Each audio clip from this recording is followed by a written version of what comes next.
The stark differences in training requirements for police officers across various countries highlight a fundamental issue with law enforcement in the United States. The United States requires a mere 833 hours of training to become a police officer, compared to nations such as Canada, 280 hours, Australia, 3,500 hours, the Netherlands, 4,500 hours, Germany, 4,000 hours, and Norway, 6,480 hours. The disparity in training hours is staggering, reflecting a system that prioritizes rapid deployment over comprehensive education. Police officers in other nations undergo years of training that focuses not only on tactical proficiency but also on de-escalation techniques, psychology, ethics, and community relations.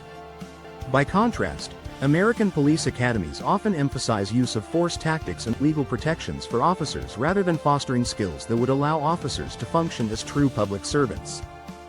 This results in an under-trained and over-empowered force that lacks the necessary expertise to handle complex situations without resorting to violence.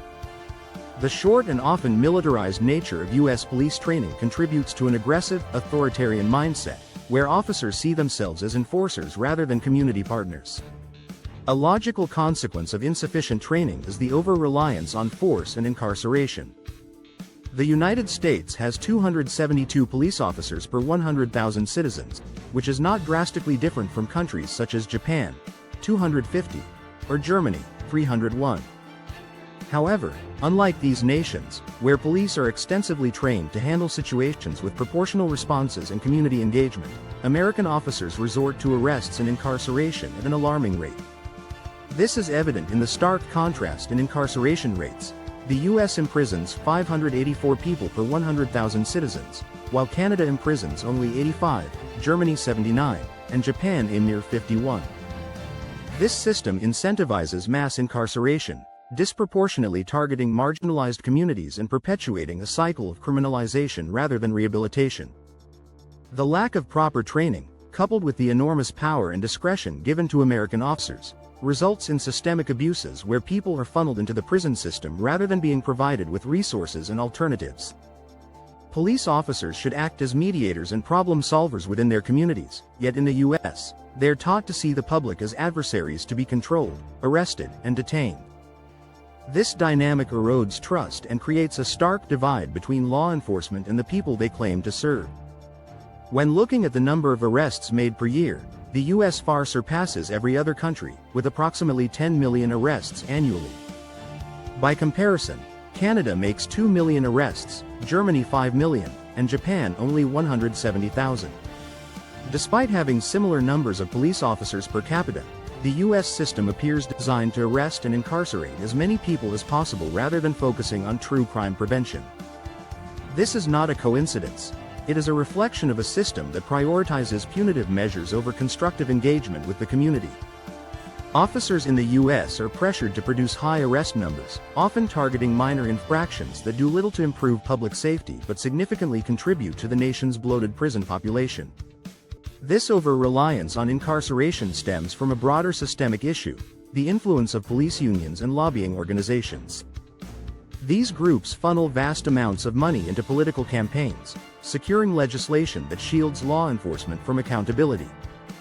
In any other industry, bribery would be illegal, yet police unions openly flaunt their financial contributions to lawmakers in exchange for policies that protect officers from the consequences of their actions. These organizations have fought relentlessly to ensure that police departments operate with minimal transparency and maximum impunity. This has resulted in laws that make it nearly impossible to discipline or terminate officers for misconduct, further alienating the public and eroding trust in law enforcement. The unchecked power of police unions and the culture of impunity that they cultivate have led to a situation where officers are no longer accountable to the citizens they're meant to serve.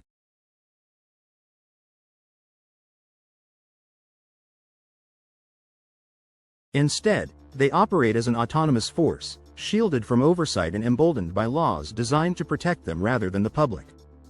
This corruption is facilitated by political leaders who accept financial contributions in exchange for legislative support, effectively allowing law enforcement agencies to police themselves with little external oversight.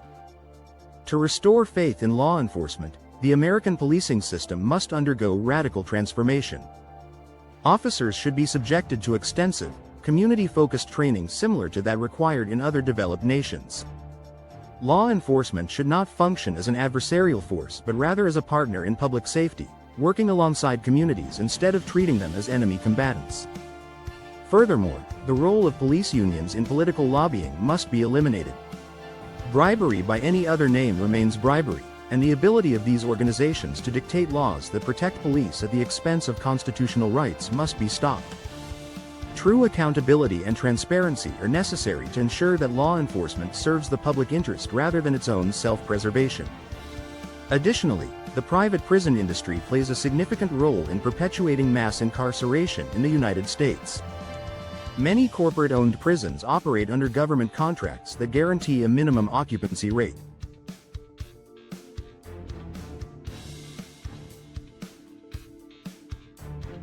When occupancy falls below the agreed threshold, the government is required to compensate the corporation, resulting in each state paying between $1 million to $4 million annually for under-occupancy.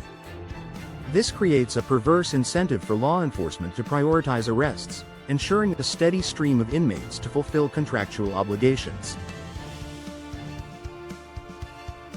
The private prison industry generates over $4 billion in revenue annually, with profits estimated at $3,356 per inmate per year, supplemented by inmate labor valued at approximately $400 million annually. These financial incentives encourage the passage of laws that extend incarceration terms and increase penalties, all while further insulating law enforcement from accountability.